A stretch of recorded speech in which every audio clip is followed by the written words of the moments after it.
with the NHL playoffs in full swing, let's look forward to the NHL draft and how our Utah Hockey Club is going to fare out.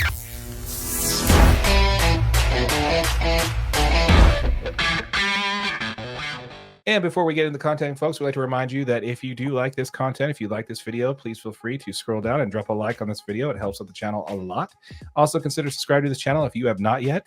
We are giving away the first $500 that we earn in AdSense revenue back to our subscribers once this channel is monetized. So make sure you hit that subscribe button.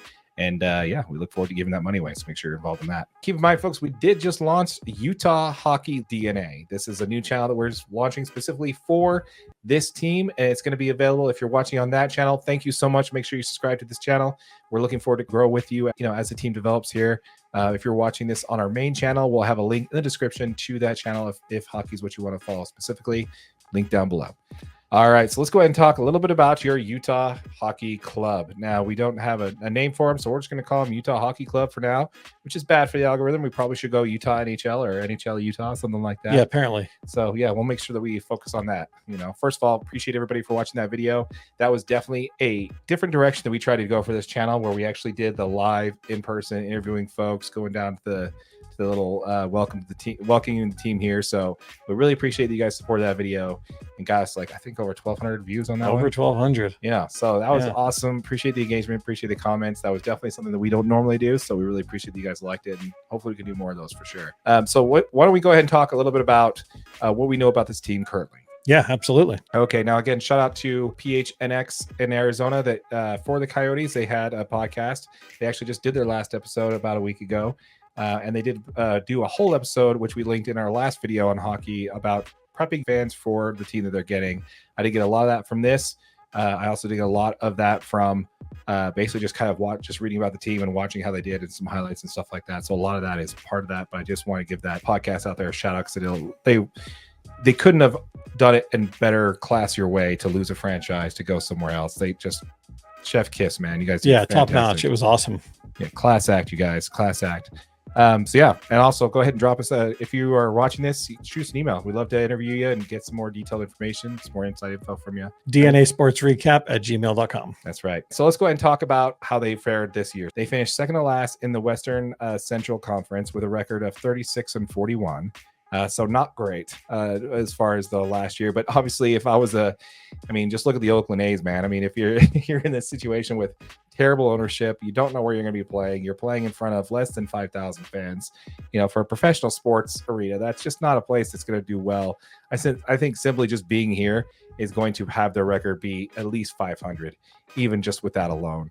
Just being located in a better big difference, man. Yeah. Not that the Coyote fans, you guys are awesome. I heard great things about you. But you guys didn't really have the opportunity to show up to support the team like you should have. That's what we're here to talk about. We're here to talk about the team and how we think they're going to go forward. So let's talk about a guy with the first name that just, is, near and dear to my heart. Let's talk about Clayton Keller.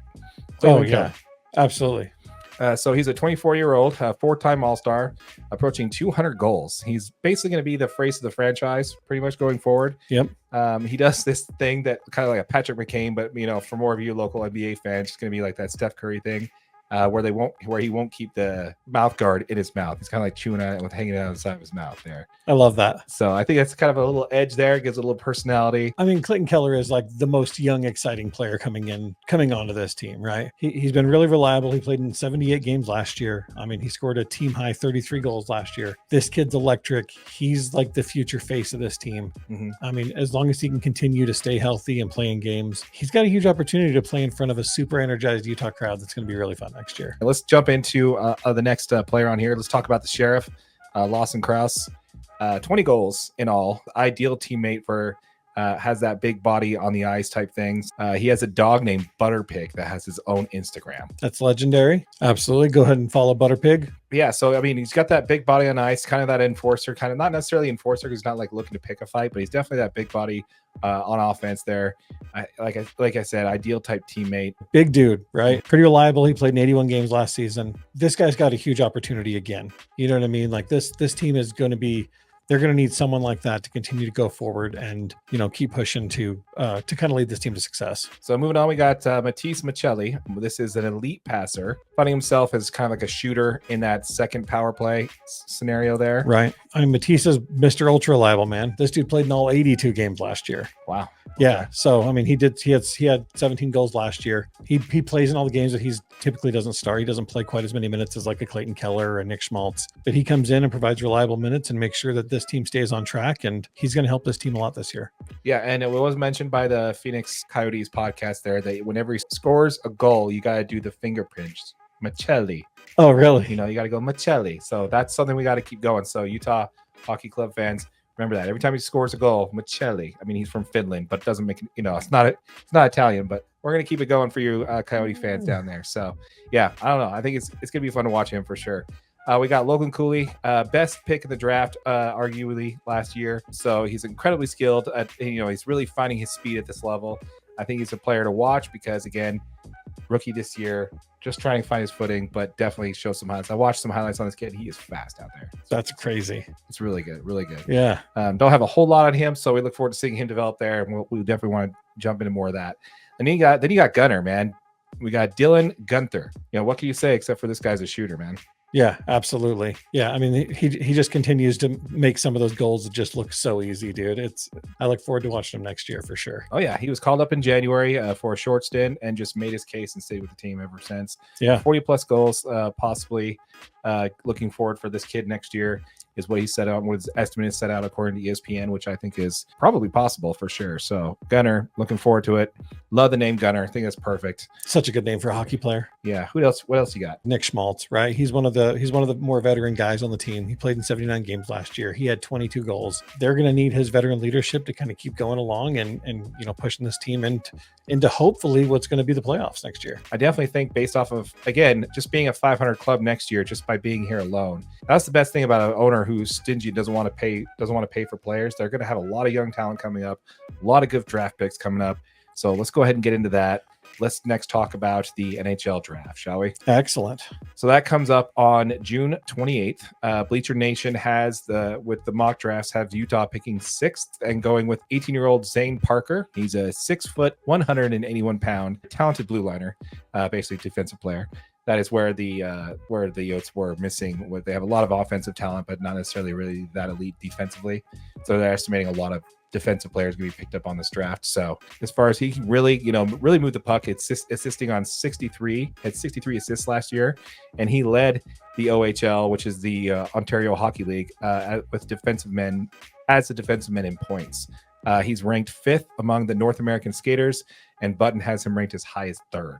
Willing passer. I like him. From the tape I watched from him and what I read about him, I think he's going to be, exactly the type of talent we're going to need to develop on the defensive end.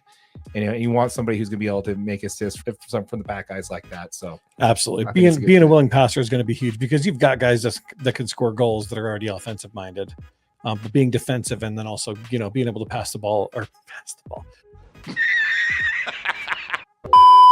We'll get used to it, guys. Yeah, we'll get used to it. Okay, we're gonna have a few slip-ups on that. Yeah, we're new to covering this hockey thing, and we're excited about it. So definitely bear with us on that. So the Bleacher Report actually has us taking Anton Chekhov, which I'm butchering that name, but he's an 18-year-old player from Russia. He's 6'8", 207 pounds. He's a big boy. That's a big boy. Big boy. Top defensive rated player coming into this draft and rated as the #1 international skater. Again, also a great pick. I don't think he's going to be available at 6. I think there are plenty of teams in the top 5 that are going to need defensive help as well. I don't think that he's going to slide to 6, especially being a #1 international prospect. No, Bleacher Report says he's going to be available there. I know if he is, I say that's a no-brainer for sure. This team needs defense, and for my limited understanding of hockey, I think those both are good options there. We know that this team's going to need some defense, right? We've got a lot of offense. We struggled, to get some wins defensively last year. Mm-hmm. If you have an opportunity to get a top defensive player at any point, especially with a first round pick, you're going to take it. Yeah, absolutely. Definitely a lot more to come on that. So again, folks, let us know in the comments down below. Let us know what you think as far as this team, what's coming in. Do we miss any players that we should have covered a little bit more in detail? We want to hear from you. Let us know in the comments down below. Keep in mind, folks, we are on the grind to 1,000 subscribers. Make sure you hit that subscribe button, hit that notification bell. We are giving the first $500 we earn in AdSense revenue back to our subscribers. So make sure you don't miss out on that. Yep. And if you're watching on YouTube on one of our short videos, just know this is available wherever you get your podcasts, audio only, and there'll be a link to our YouTube playlist right here. Yep. And make sure you hit that like button for your boy AJ over there. I appreciate it. My name is Darren. That is AJ. And this has been the DNA Sports Recap. Till next time.